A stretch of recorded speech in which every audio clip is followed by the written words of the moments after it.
Amazingly how we all do the same thing, not knowing about the other.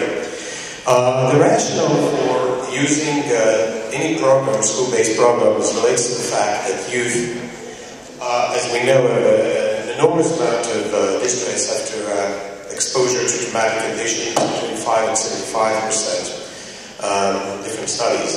And that the other thing is that parents are often themselves traumatized, so they cannot help the kids themselves. And also the mental health facilities in various parishes around the world are hard-pressed to identify and also to treat kids. So the educational system is an ideal place to do some intervention, to do some mental health problem. The reason for that is that I think it's both available, feasible, and affordable.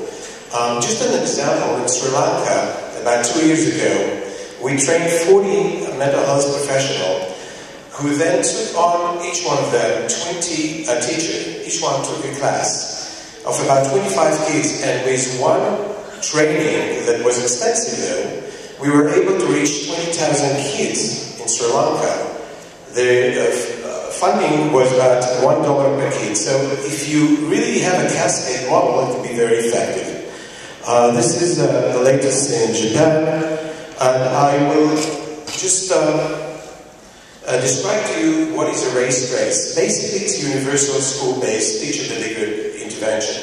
When we talk about universal intervention, it's basically not targeted at a particular set of kids. It's given to all the kids without differentiation at the level of distress.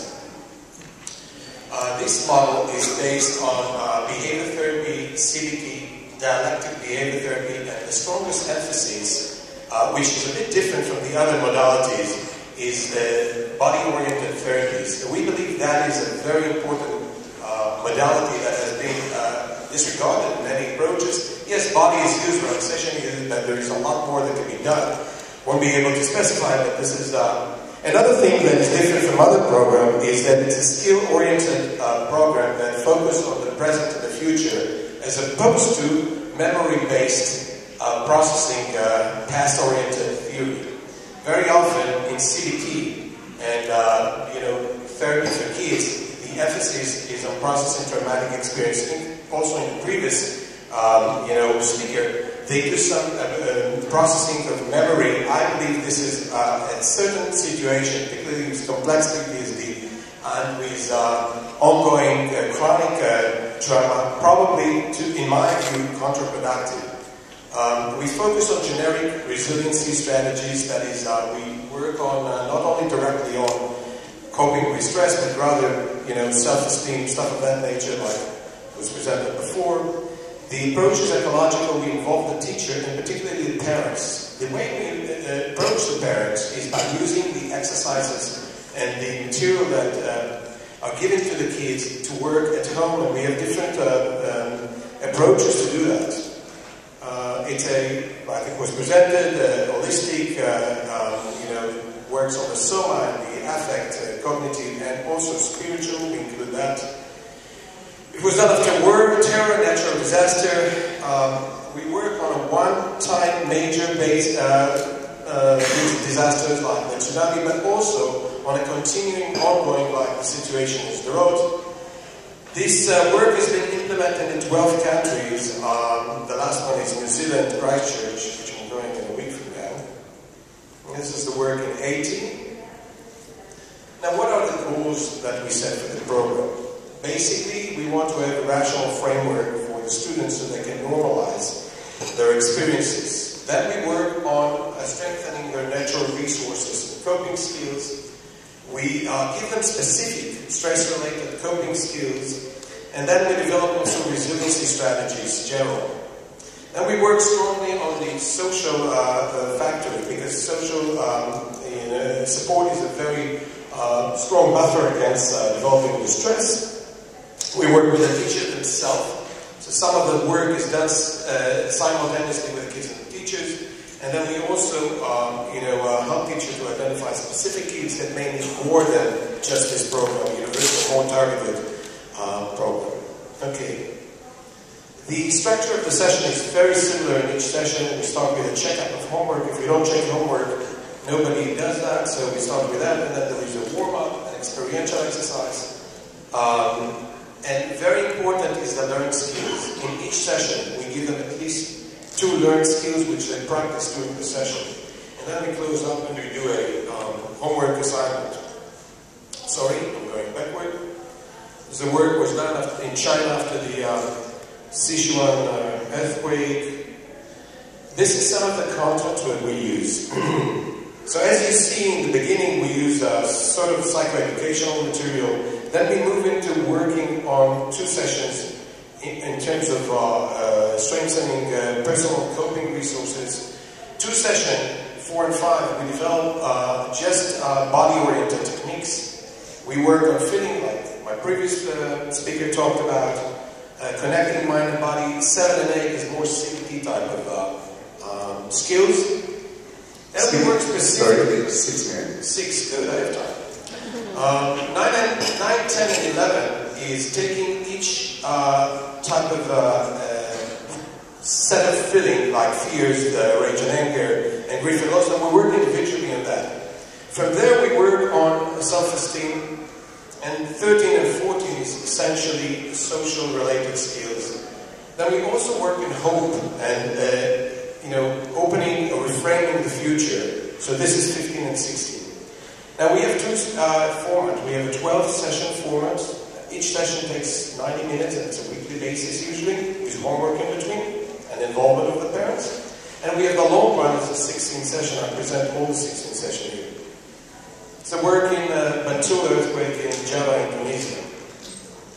Now this is probably the most exciting stuff. This is the work I do with Phil Zimbardo at Stanford University, the guy who did the prison experiment.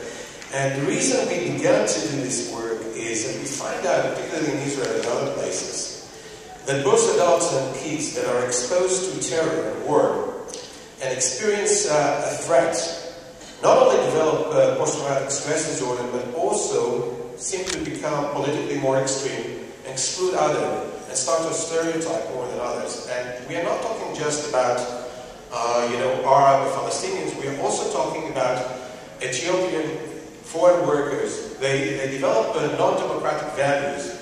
Now, Kanaki and their colleagues in Haifa found it with adults, we found it with kids. And so we decided to combine 2 aspects. So now we do the erase stress in 2 types. First, we provide skills and strategies to deal with traumatic stress, so to enhance the resiliency of kids. But then we also give some techniques to promote tolerance to the others and develop pro-social orientation. We did one very important study, which I'll report later about it. So this erase stress pro-social is more related to addressing both mental health issues as well as social issues, which is very important. We have 5 randomized controlled trials on the erase stress. One is done in ניתנה after the terror attacks. The other was done in Beersheba, war-related stuff. With one in Sri Lanka, which is probably the most important because there the work was done by the teacher who were trained by local people. So this is a classical case of capacity building. And we have the last one, it's the road, which is more related to chronic and ongoing trauma stress. So you see some of them are really one-time event and some of them are more on a continuous basis. And the last study that we did was done on the erase stress per social in Rahat, the Bedouin town, as well as in Ofakim, which were under the threat from the Gaza war, and we measured their, how the system reduces both post-traumatic stress and also stereotyping and being prejudicial to the other. Now I'm going to skip all these nice graphs, which is basically the statistics of all this, and I go straight to the result of the last one, which is important to me. This is the last one that was done in Rahat and in Ofakim, and what we found is that there is a correlation between post-traumatic stress and negative attitude towards the other. We also found that Jewish children had negative attitudes, significant negative attitudes toward Arabs, but also towards Ethiopians. Interestingly enough, Bedouin children had negative attitudes toward Ethiopian, towards the black, although some of them look like black, but not towards the white, which is very similar in many studies of marginalized population. They seem to identify as the dominant group. And most importantly, the program that we gave the teacher reduced post-traumatic stress, but also reduced negative attitudes towards the other, in the case of the Jews, against black, that is Ethiopian and Arabs, and in the case of the Bedouin towards black. Last 2 minutes. Fine. I'll even stop before that.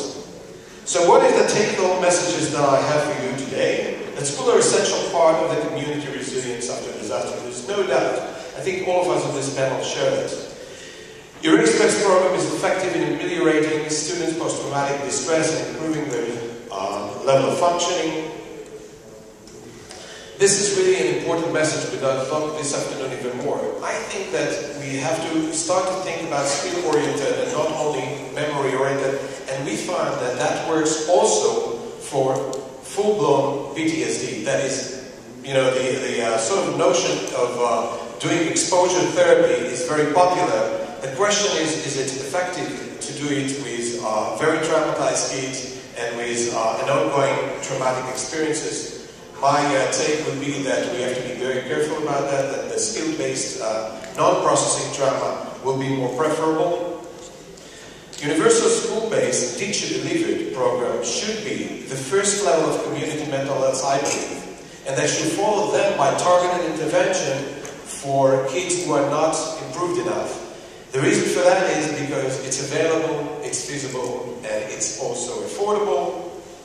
And the last message, and not least, is that following disaster, we shouldn't forget that post-traumatic distress is not the only feature. We have also social issues, such as marginalization of people and stereotyping, and we should address that too. Thank you very much.